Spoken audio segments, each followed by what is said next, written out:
नमस्कार, आप सुन रहे हैं गो गोरखपुर रेडियो। शाम के 5 बज चुके हैं और अब वक्त हो गया है हमारे खास पॉडकास्ट का, जिसका नाम है बात यूपी की। इस पॉडकास्ट में हम जानेंगे यूपी में आज दिन भर की बड़ी खबरें। तो चलिए बिना किसी देरी के शुरू करते हैं आज का बुलेटिन। सबसे पहले बात सियासत की, जो आजकल बहुत गरमाई हुई है।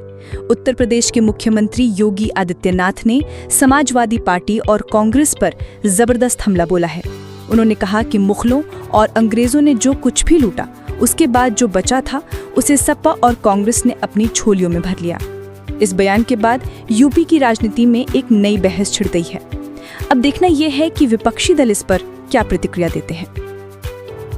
और सियासत में एक और मुद्दा फिर से चर्चा में है और वो है शहरों का नाम बदलने का। शाहजहांपुर के जलालाबाद का नाम बदलकर परशुरामपुरी किए जाने के बाद अब शाहजहांपुर, गाजीपुर, अलीगढ़ और आजमगढ़ जैसे कई और शहरों के नाम बदलने की मांग तेज हो गई है। इसके पीछे धार्मिक और ऐतिहासिक वजह बताई जा रही हैं। सरकार पर नाम बदलने का दबाव बढ़ता जा रहा है, जिससे आने वाले दिनों में ये मुद्दा और भी गर्मा सकता है। अब बढ़ते हैं कुछ दुखद खबरों की ओर। गाजियाबाद में एक दिल दहला देने वाला मामला सामने आया है। यहाँ एक मानसिक रूप से कमजोर युवती के साथ सामूहिक दुष्कर्म हुआ। इस घटना से सदमे में आकर उसने आत्महत्या कर ली।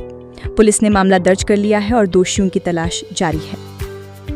और इसी कड़ी में एक और चौंकाने वाली खबर, मुख्यमंत्री योगी आदित्यनाथ के लखनऊ स्थित जनता दरबार में उस समय हड़कंप मच गया जब गाजियाबाद का एक व्यक्ति जहर खाकर वहां पहुंच गया। उसे तुरंत अस्पताल ले जाया गया, जहां उसका इलाज चल रहा है। अभी तक ये साफ नहीं हो पाया है कि उसने ऐसा कदम क्यों उठाया।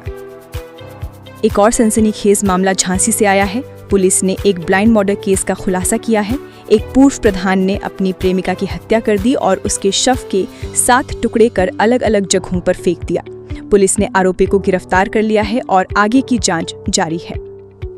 उधर बरेली में एक धार्मिक जागरण के दौरान हंगामा हो गया। आरोप है कि कुछ युवकों ने खाटू श्याम की तस्वीर तोड़ दी और पंडाल फाड़ दिया। इस घटना के बाद इलाके में तनाव फैल गया। पुलिस ने मौके पर पहुंचकर स्थिति को संभाला और आरोपियों पर कार्रवाई का भरोसा दिया। अब बात करते हैं कुछ राहत भरी और जरूरी खबरों की। उत्तर प्रदेश के 15 से ज्यादा जिले इस समय बाढ़ की चपेट में हैं। नदियों का जलस्तर बढ़ने से 3.25 लाख लोग प्रभावित हुए हैं, जिन्हें सुरक्षित जगहों पर पहुंचाया जा रहा है। प्रशासन राहत और बचाव कार्यों में लगा हुआ है। वहीं मुख्तार अंसारी के बेटे और विधायक अब्बास अंसारी को इलाहाबाद हाई कोर्ट से बड़ी राहत मिली है। हाई कोर्ट ने मऊ कोर्ट के उस फैसले पर रोक लगा दी है जिसमें उन्हें 2 साल की सजा सुनाई गई थी। इस फैसले से उनकी विधायकी बहाल हो गई है। एक अच्छी खबर IIT कानपुर से भी है। यहाँ के वैज्ञानिकों ने एक ऐसी खास इंसुलेशन शीट बनाई है जो बिना AC के भी घरों को 10 से 12 डिग्री सेल्सियस तक ठंडा रख सकती है। इससे बिजली की बचत होगी और गर्मियों में राहत मिलेगी। और आखिर में शिक्षा विभाग में हुई एक बड़ी कार्रवाई की खबर। फर्जी कागजातों का इस्तेमाल कर टीचर बनने 22 लोगों की नौकरी खत्म कर दी गई है। सरकार ने इन सभी के खिलाफ FIR दर्ज करने का भी आदेश दिया है। तो ये थी दिन भर की कुछ बड़ी और अहम खबरें। हम फिर मिलेंगे एक नए बुलेटिन के साथ। तब तक के लिए सुनते रहिए, शेयर करते रहिए गो गोरखपुर रेडियो। हमें अनुमति दीजिए। नमस्कार।